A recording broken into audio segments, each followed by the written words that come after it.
NCERT class में सभी का स्वागत है। एनसीईआरटी क्लास में आज बहुत ही इंपॉर्टेंट एक राजवंश यानी डायनेस्टी की हम चर्चा करेंगे और वह है सातवाहन राजवंश। देखिए मैं यहां लिखा हूं सातवाहन राजवंश और यह टॉपिक आ रहा है एनसीईआरटी हिस्ट्री क्लासिक्स चैप्टर 8 का पार्ट 9 के अंतर्गत। और इसमें देखिए इस चैप्टर का नाम है गांव शहर और व्यापार। इंग्लिश में लिखा है वाइटल विलेजेस थ्रिविंग टाउन्स। अगर आपके पास बुक हो एनसीईआरटी की, देखिए मेरे पास किताब है एनसीईआरटी की बुक है क्लासिक्स की, तो इसमें इसका आप चैप्टर 8 ओपन कर लीजिए और चैप्टर 8 में भी देखिए पेज नंबर आपका यहाँ लिखा हुआ है 83 यानी 83, पृष्ठ संख्या 83 या पेज नंबर 83 आप ओपन कर लीजिए। देखिए मैं ओपन कर लिया और इसमें हम सातवाहन डायनेस्टी के बारे में चर्चा करेंगे। सातवाहन राजवंश बहुत ही इंपॉर्टेंट है और एग्जाम्स में बहुत पूछे जाते हैं, तो इसलिए इसको हम अलग से बना रहे हैं।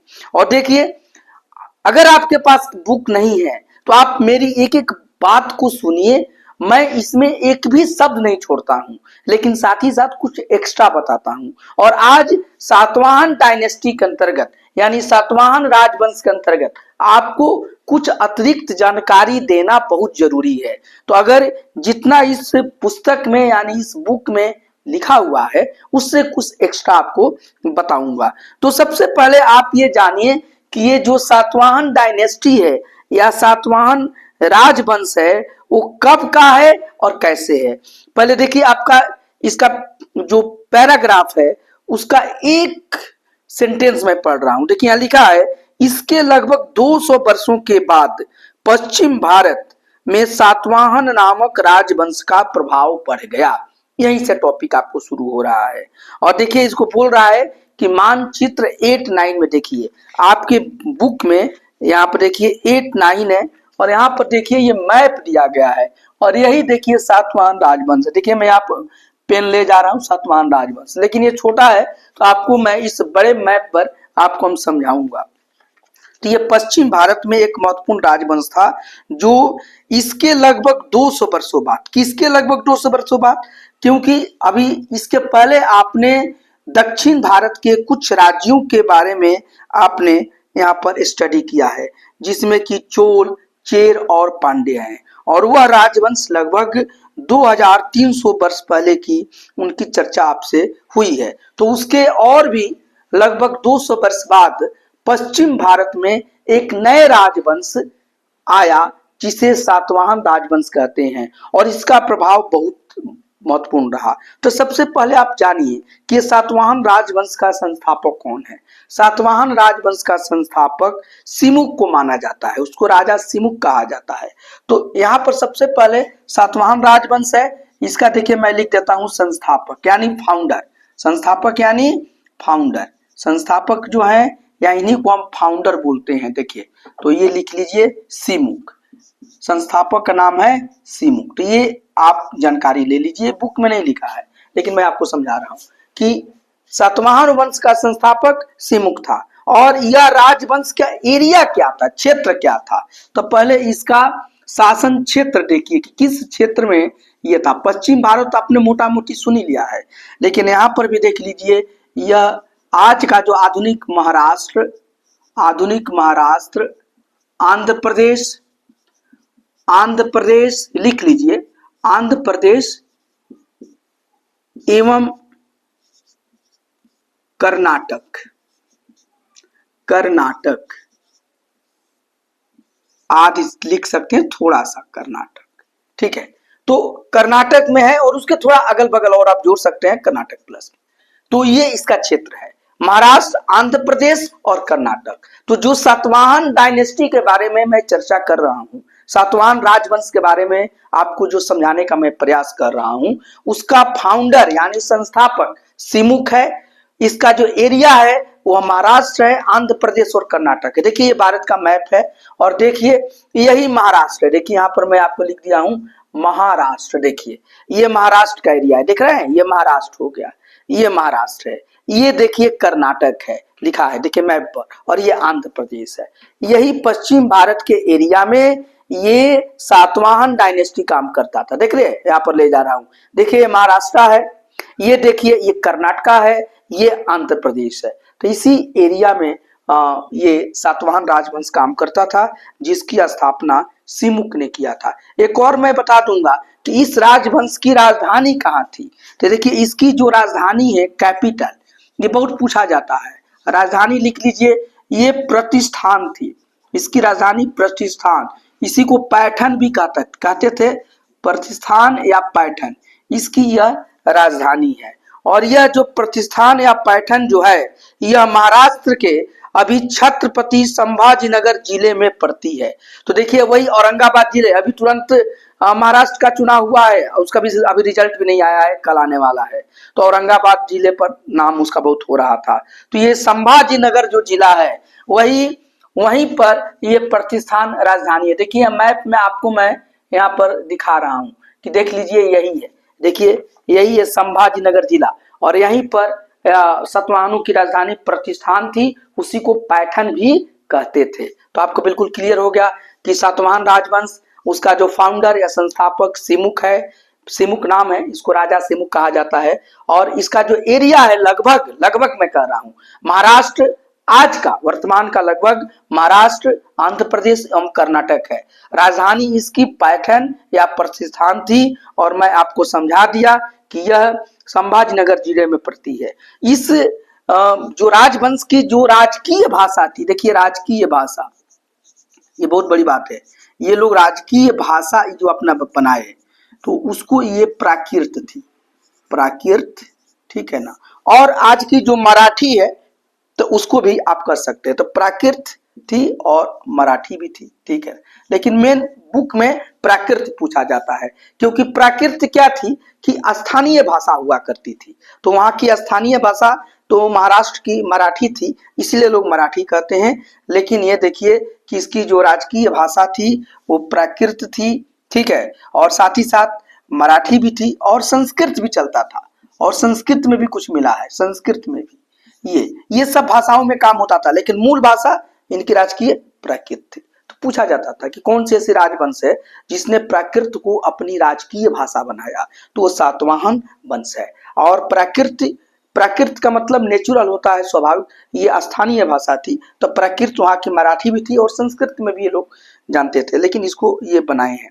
इसी के साथ साथ देख लीजिए कि इनकी जो लिपि थी, ये लिपि जो अपनाए वो ब्राह्मणी थी, क्योंकि प्राकृत की लिपि क्या है, ब्राह्मणी है, ब्राह्मणी, ठीक है ना, ब्राह्मी लिपि थी। स्थानीय भाषा ये प्राकृत थी, ब्रैकेट में हमने मराठी और संस्कृत में भी ये लोग अपना कुछ काम करते थे, लेकिन राजकीय भाषा को प्राकृत किए थे, और इनकी लिपि जो थी वो ब्राह्मी थी। इसी के साथ साथ इनके बारे में कुछ और चीज आपको मैं बताऊंगा कि इनके जो प्रमुख जो शासक हुए हैं, देखिए प्रमुख शासक,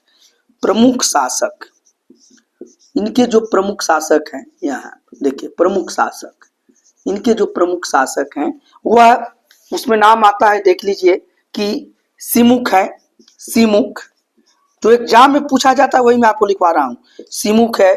देखिए सातकर्णी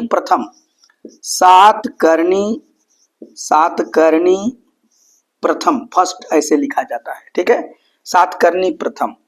देखिए यहाँ पर डिवाइड मैं कर देता हूं कि इधर भी कुछ लिखूंगा। साथ ही साथ सिमुक, सातकर्णी प्रथम, गौतमी पुत्र सातकर्णी, एक और है गौतमी, मैं इसका आगे बताऊंगा, इसके बारे में क्लियर करूंगा। गौतमी पुत्र सातकर्णी, गौतमी पुत्र सातकर्णी,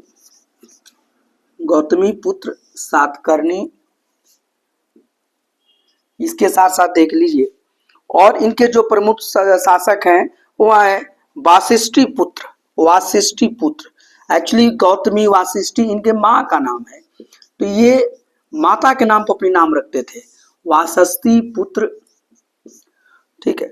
तो वासिष्ठी पुत्र था। इसके बाद वासिष्ठी पुत्र, ये पुलमावी लिखते हैं, पुलमावी प्रमुख शासक हैं, पुलमावी। और इनके जो प्रमुख शासक हैं यज्ञ श्री सातकर्णी। देखिए जो यज्ञ श्री सातकर्णी है यही इनके अंतिम प्रमुख शासक हैं। हालांकि इसके बाद भी कुछ शासक इसमें आए हैं। तो यज्ञ श्री सातकर्णी ये भी शासक है। तो सिमुख सातकर्णी, गौतमी पुत्र सातकर्णी, वाशिष्ठी पुत्र पुलमावी और यज्ञ श्री सातकर्णी। यज्ञ श्री सातकर्णी अंतिम प्रमुख शासक, ये लिख लीजिए, अंतिम प्रमुख शासक है ये, अंतिम प्रमुख शासक। हालांकि इनके बाद भी कुछ शासक हुए हैं, लेकिन इसीलिए मैं इनको अंतिम प्रमुख शासक मैं बोलता हूं। उसके बाद सातवाहन का पराभव शुरू हो जाता है और यह राजवंश लगभग 150 वर्षों तक चलता है। 150 वर्षों तक ये राजवंश रहता है और जब तक रहा है ये बहुत ही महत्वपूर्ण अपना परिस्थिति उत्पन्न किया है लोगों के सामने। साथ ही साथ ये जो राजवंश था इसका देख लीजिए कि ये बार बार मैं बताता हूं कि गौतमी पुत्र सातकर्णी, वाशिष्ठी पुत्र सातकर्णी, ये गौतमी वाशिष्ठी इन राजाओं की मां का नाम था। तो ये लोग अपने मां के नाम पर भी अपना नाम रखते थे। इससे कोई कंफ्यूज होता है कि मातृशतात्मक थे।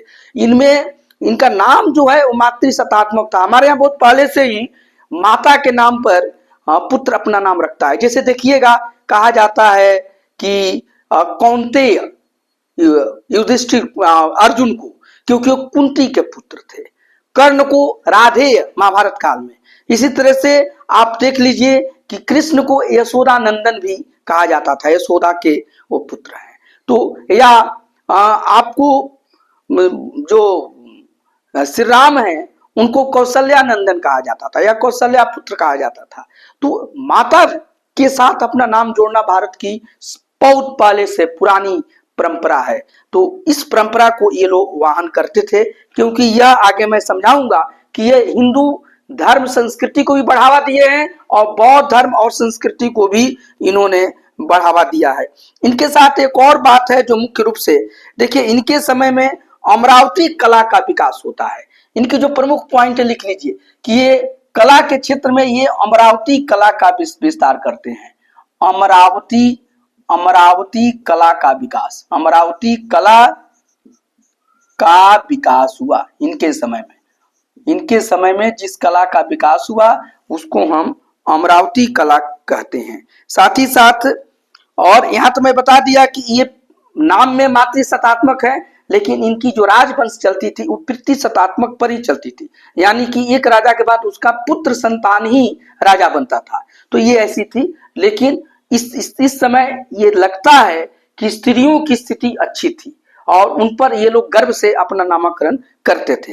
तो ये एक आपको बात ये जानना चाहिए। इसी के साथ साथ देख लीजिए कि इनकी जो और कुछ प्रमुख बातें हैं वो मैं यहाँ लिख देता हूं, फिर इस पैराग्राफ को मैं आपको पढ़ूंगा। ये लोग बौद्ध धर्म और हिंदू धर्म संस्कृति को भी बढ़ावा देते हैं। तो देखिए इसमें बौद्ध धर्म को भी संरक्षण मिला है। बौद्ध धर्म प्लस हिंदू धर्म को संरक्षण था इनके राजवंश में। संरक्षण दोनों को इन्होंने संरक्षण किया। ये लोग देखिए जो वैदिक संस्कृति है या वैदिक जो यज्ञ है वो भी ये लोग परफॉर्म किए हैं।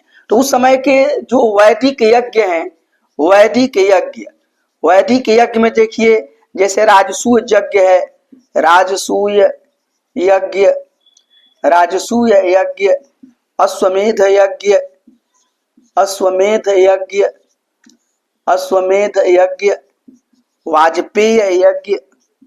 वाजपेय यज्ञ संपन्न किए।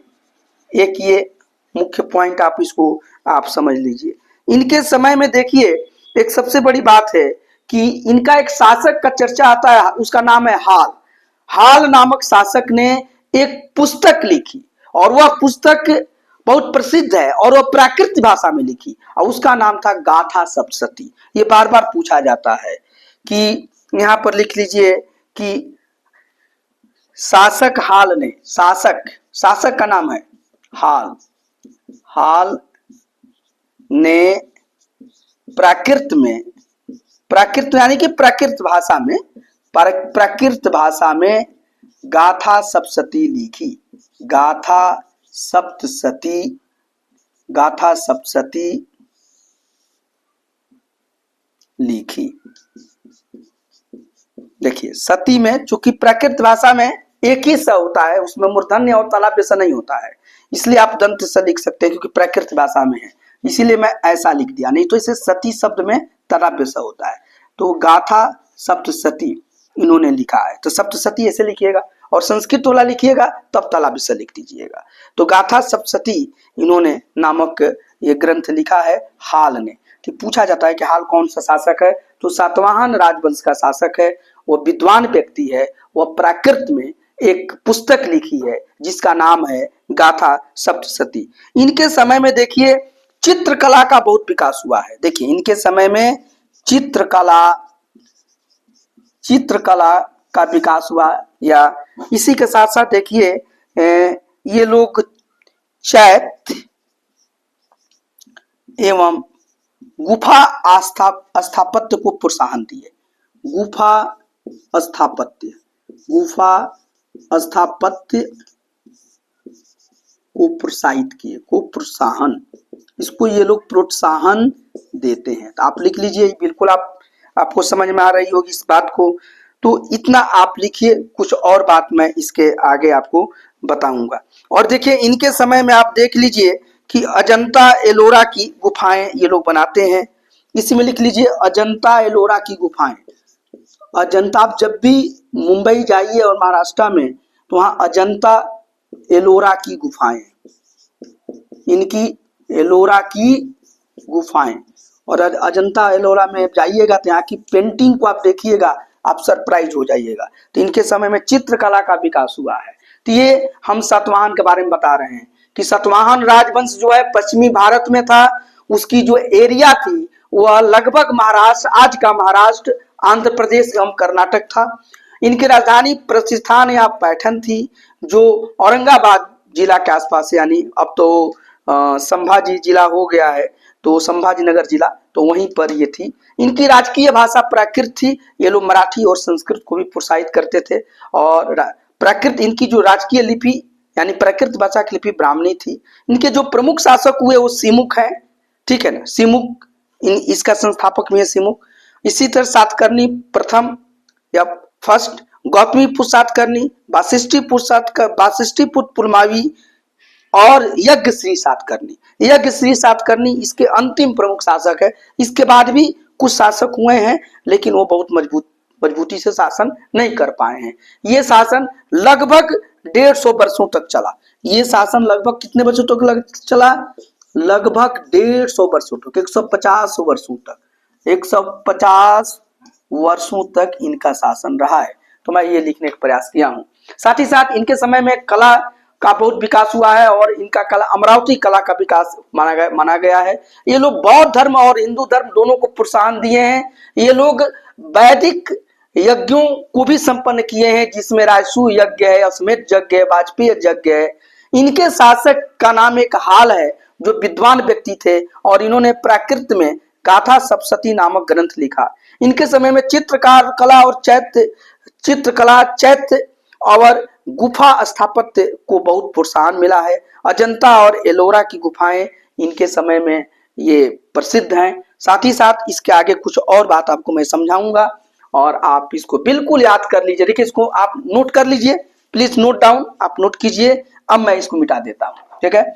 और अभी तक आप डॉक्टर ए.के. ओझा यूट्यूब चैनल को सब्सक्राइब नहीं किए हैं तो आप कर लीजिए, ये आपके लिए बहुत फायदेमंद है। साथ ही साथ इसे आप शेयर भी कीजिए, ताकि आपके दोस्त भी इससे लाभान्वित हो, और आप इसे लाइक और कमेंट भी कीजिए।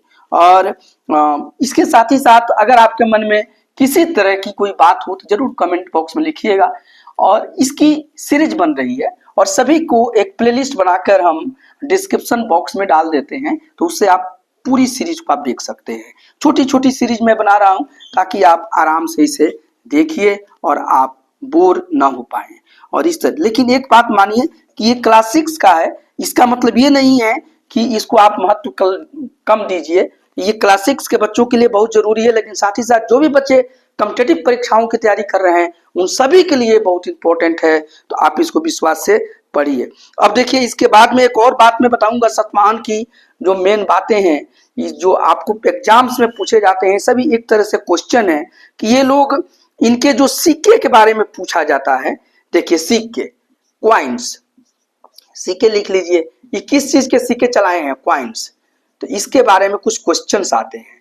तो सिक्के के बारे में इनकी सबसे बड़ी बात है कि चांदी, देखिए ये शीशे ये चलाते थे पहले, तो शीशा का सिक्का इनका है, शीशा, ठीक है ना, ये शीशा ग्लास, तो ये ग्लास के सिक्के चलाए हैं, यही है। बार बार कई बार आईएएस के एग्जाम में पूछा गया यूपीएससी में कि शीशा का सिक्का किसने चलाया, ग्लास का सिक्का किसने चलाया, तो ये सातवाहन लोग थे। साथ ही साथ इसके साथ ही साथ ये लोग देखिए चांदी, इनके जो सिक्के होते थे चांदी के भी हुए हैं, तांबे के भी होते थे, तांबे के भी पाए गए हैं, और साथ ही साथ इनके जो सिक्के हैं वो कांसे के भी हैं, तो ये सब मिले हैं।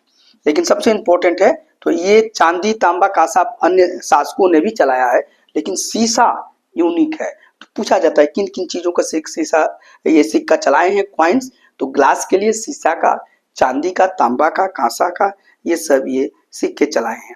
और इनकी एक और बात है कि सबसे पहले इन्हीं लोगों ने सिक्कों पर राजाओं को अंकित किया, ये या अंकित करने की परंपरा ये शुरू करते हैं। एक और इनकी जो कि सर्वप्रथम इन्होंने ब्राह्मणों को भूमिदान दिया।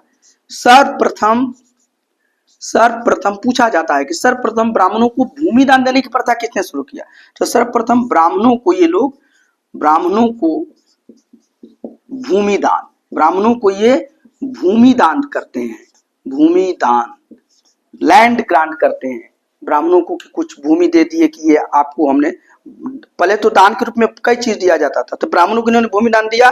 और ये कहां से पता चलता है, ब्राह्मणों को जो इन्होंने भूमिदान दिया ये इनका एक अभिलेख है, उसका नाम है नाना घाट अभिलेख।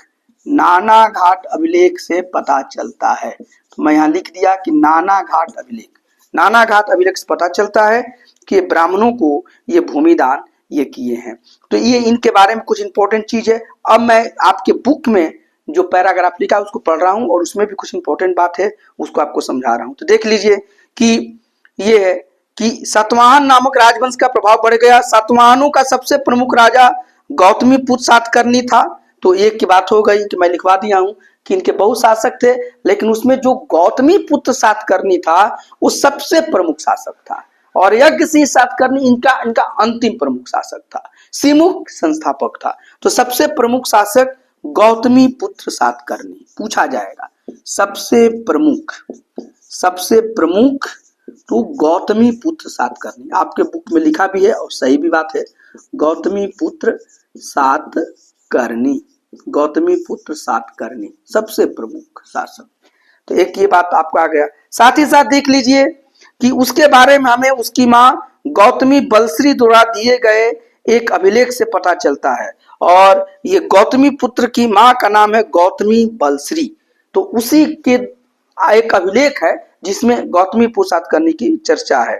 साथ ही साथ वह और अन्य सभी सातवाहन शासक दक्षिणापथ के स्वामी कहे जाते थे। तो ये जो सातवाहन शासक हैं वो दक्षिणापथ के स्वामी कहे जाते थे। तो देखिए इन्हें सातवाहन जो शासक है, सातवाहन क्या कहलाते थे, दक्षिणापथ स्वामी, दक्षिणापथ स्वामी। ये सबसे इंपॉर्टेंट बात है कि दक्षिणापथ स्वामी का टाइटल किसे दिया गया है, तो सातवाहन शासकों को दिया गया है। और देखिए दक्षिणापथ का शाब्दिक अर्थ होता है दक्षिण की ओर जाने वाला रास्ता। ये रास्ता देख लीजिए, यही सातवाहन है ना, और यहीं से देखिए हम दक्षिण की तरफ आते हैं, तो दक्षिण की तरफ आने वाला रास्ता ये था। जब भी आप उत्तर भारत से देखिए और या मध्य भारत से आप दक्षिण आइएगा तो सातवाहन राज्यों को पार करके आना पड़ेगा, इसीलिए इनको दक्षिणापथ स्वामी कहा जाता था। दक्षिणापथ का मतलब है कि दक्षिण की तरफ जाने वाला रास्ता है। और देखिए एक और इसमें एक बात है कि पूरे दक्षिण क्षेत्र के लिए भी यही नाम प्रचलित था। तो एक तरह से दक्षिणापथ स्वामी थे और पूरे दक्षिण के लिए भी यही नाम प्रचलित हो गया था। इसके साथ ही साथ श्री सातकर्णी ने पूर्वी पश्चिमी तथा दक्षिणी तट पर अपनी सेनाएं भेजी। तो जो श्री सातकर्णी इनके जो शासक थे वो पूर्वी पश्चिमी और दक्षिणी तट श्री सातकर्मी जो है, देखिए ये पूर्वी तट है, ये देखिए ये दक्षिणी तट है, और ये देखिए पश्चिमी तट है।